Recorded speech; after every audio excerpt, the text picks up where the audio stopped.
বিসমিল্লাহির রহমানির রহিম।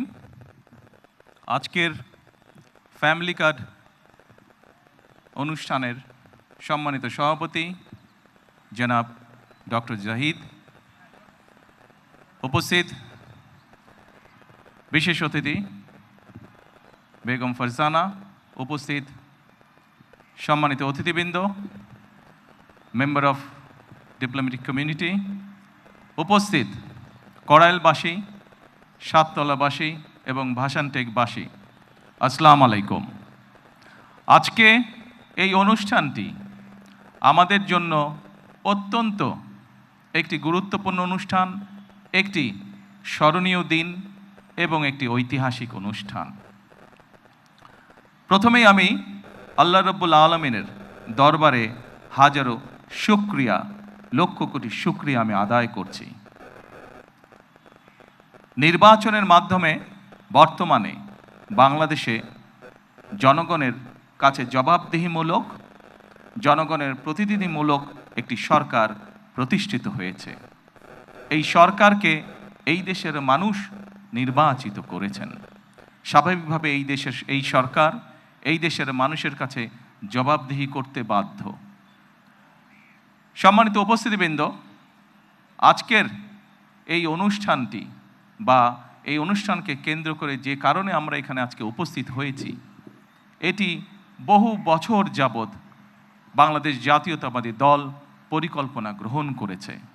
বাংলাদেশের জনসংখ্যার অর্ধেক জনসংখ্যা হচ্ছে নারী। আমরা দৃঢ়ভাবে বিশ্বাস করি এই অর্ধেক জনসংখ্যাকে যদি আমরা পেছনে রাখি, এই অর্ধেক জনসংখ্যাকে যদি আমরা এম্পাওয়ার না করি, তাদেরকে যদি ক্ষমতায়ন না করি, শিক্ষা এবং অর্থনৈতিকভাবে তাদেরকে যদি ক্ষমতায়ন আমরা না করতে পারি, তাহলে অবশ্যই দেশকে কোনোভাবেই সামনে এগিয়ে নিয়ে যাওয়া সম্ভব না।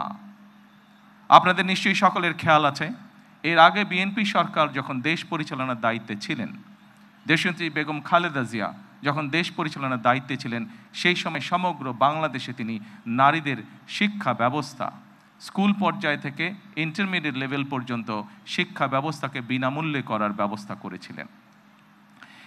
সেই শিক্ষিত নারী সমাজকে আজকে আমরা অর্থনৈতিকভাবে এম্পাওয়ার করতে চাই, অর্থনৈতিকভাবে তাদের সচ্ছলতা গড়ে তুলতে চাই, এবং সেই লক্ষ্যকে সামনে রেখেই বর্তমান সরকার গঠনের আগেই পরিকল্পনা গ্রহণ করেছে কিভাবে নারীদেরকে আমরা ক্ষমতায়ন করব, অর্থনৈতিকভাবে সচ্ছল করে গড়ে তুলব। এবং তারই অংশ হিসাবে আজকে এই ফ্যামিলি কার্ড আমরা সমগ্র বাংলাদেশে পর্যায়ক্রমিকভাবে ইন্ট্রোডিউস শুরু করলাম। আজকে আমরা প্রাথমিক পর্যায়ে, আপনারা নিশ্চয়ই এর মধ্যে বক্তব্য শুনেছেন, প্রাথমিক পর্যায়ে আমরা যেহেতু সরকারের কিছু নিয়ম নীতি আছে, আমাদেরকে সেই সকল নিয়ম নীতির মধ্যে দিয়ে আমাদেরকে একটি কাজ শুরু করতে হবে, এবং সেই নিয়ম নীতির অংশ হিসাবেই প্রথমে পাইলট প্রজেক্ট করতে হবে। সমগ্র বাংলাদেশে 14টি জায়গায় বা 14টি উপজেলায় এই কাজ শুরু হয়েছে। এর ভেতরে এই মুহূর্তে প্রায় 37,000 নারী অংশগ্রহণ করছেন। আমাদের এই কড়াইল এলাকা, ভাসান এলাকা এবং সাততলা, এই 3টি এলাকায় প্রায় 15,000 নারীকে এই কার্ডের সুবিধার আওতায় আজকে নিয়ে আসা হয়েছে। ইনশাল্লাহ আমি দৃঢ়ভাবে বিশ্বাস করি আমার সরকার পর্যায়ক্রমিকভাবে বাংলাদেশে যে 4 কোটি পরিবার রয়েছে, সেই 4 কোটি পরিবারের যারা নারী প্রধান, তাদের কাছে আগামী 5 বছরের মধ্যে ইনশাল্লাহ পর্যায়ক্রমিকভাবে সকলের কাছে আমরা এই ফ্যামিলি কার্ড নিয়ে যেতে সক্ষম হব ইনশাল্লাহ। সম্মানিত সকল উপস্থিতিবৃন্দ, আমি আমার বক্তব্যের প্রথমেই বলেছি যে আমরা একটি দায়িত্বশীল সরকারের ভূমিকা পালন করতে চাই, যেই সরকার জনগণের জন্য কাজ করবে, যেই সরকার কাজ করবে দেশের জন্য। আমরা জনগণের কাছে জবাবদিহি থাকতে চাই, এবং তারই একটি অংশ হিসাবে আমাদের দল, বাংলাদেশ জাতীয়তাবাদী দল, নির্বাচনের পূর্বে আমরা বাংলাদেশের মানুষের কাছে প্রতিশ্রুতি দিয়েছিলাম, বাংলাদেশের নারী সমাজের কাছে প্রতিশ্রুতি দিয়েছিলাম যে বিএনপি সরকার গঠন করতে সক্ষম হলে আমরা এই ফ্যামিলি কার্ডের কাজ শুরু করব। আপনারা নিশ্চয়ই খেয়াল করেছেন, আমরা আল্লাহর রহমতে বাংলাদেশের মানুষের সমর্থন নিয়ে বিগত নির্বাচনে সরকার গঠন করার 1 মাসেরও কম সময়ের মধ্যে আমরা আমাদের এই প্রতিশ্রুতি, জনগণের কাছে দেওয়া প্রতিশ্রুতির কাজ আমরা শুরু করেছি। এবং শুধু এই প্রতিশ্রুতি নয়, আমরা আরও কিছু প্রতিশ্রুতি করেছিলাম, তার মধ্যে যেগুলো আমাদের প্রায়োরিটি প্রয়োজন ছিল, তার মধ্যে আরেকটি আছে কৃষক কার্ড। সেই কৃষক কার্ডের কাজও আমরা শুরু করেছি ইনশাআল্লাহ। ঠিক আজকের এই অনুষ্ঠানে আমরা যেভাবে 37,000 মানুষের কাছে, 37,000 নারীর কাছে আমরা ফ্যামিলি কার্ড তুলে দিতে সক্ষম হয়েছি, ঠিক একইভাবে আগামী মাসের ভেতরে আমরা কৃষক ভাইদের কাছেও, বহু কৃষক ভাইদের কাছে আমরা কৃষক কার্ড তুলে দিতে সক্ষম হব ইনশাআল্লাহ।